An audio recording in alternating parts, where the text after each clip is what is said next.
जी, संसार में रिश्ते ज्यादा महत्वपूर्ण हैं या पैसा? क्योंकि समाज में पैसों के लिए ना रिश्ते पैसा महत्वपूर्ण है, ना रिश्ता महत्वपूर्ण है। संसार में महत्वपूर्ण है भगवान का भजन। रिश्ता भी मरेगा, पैसा भी छूटेगा। दोनों महत्वपूर्ण है क्या? ना रिश्ता टिकाऊ है और ना पैसा टिकाऊ है।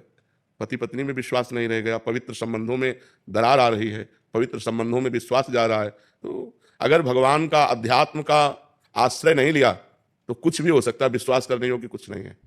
संबंधों की बात पूछी तो आज संबंध, हर संबंध खतरे में है। क्योंकि जब पवित्रता नहीं है तो जहां अध्यात्म नहीं है, जहां भगवान का आश्रय नहीं है, वो बुद्धि कुछ भी कर सकती है। तो ना पैसा महत्वपूर्ण है, ना संबंध महत्वपूर्ण है, महत्वपूर्ण है अध्यात्म, भगवान।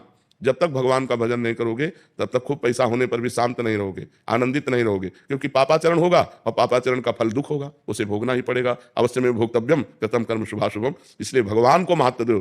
संसार के संबंधों में जो प्रियता है वो भगवान से है। जैसे बेटा बहुत प्रिय है, लेकिन उसके अंदर से भगवान चले जाएं तो कई दिन बेटे के शरीर को रखोगे? उसके शरीर को जला दोगे ना। तो संबंध में प्रियता किससे थी? भगवान से ही। तो संबंध में प्रियता भगवान से ही है। रुपए का जो सुख है, वो रुपए में कोई महत्व बुद्धि नहीं। रुपए से विषय भोग मिलते हैं, ये महत्व बुद्धि है। अगर आपको रुपए के सुख की बात करें तो आपको एक कमरे में बैठा दिया जाए और 500 के नोटों से यहां तक किया जाए, न पानी न भोजन, आप क्या कहोगे? चिल्ला पड़ोगे कि रुपया हटाओ, हमको सब रुपया ले जाओ, हमको पानी पिला दो, हमको भोजन दे दो। रुपया किस बात में सुख देता है? उससे विषय सामग्री मिलती है। नहीं, विषय सामग्री ना मिले तो आप 2000 का रुपया आपके पास एक अटैची रख दिया जाए, आपको अच्छा लगेगा क्या?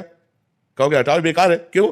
क्योंकि उससे विषय सामग्री मिलेगी नहीं, अब वो चलता नहीं है। रुपए की प्रियता, धन की प्रियता है, उससे विषय सामग्री मिलती है। विषय प्रियता है, शरीर सुख मिलता है। शरीर से अपनापन हो जाना, यही अज्ञान है। ये शरीर जो है नष्ट होगा, प्रतिपल नष्ट हो रहा है और एक दिन बिल्कुल नष्ट हो जाएगा।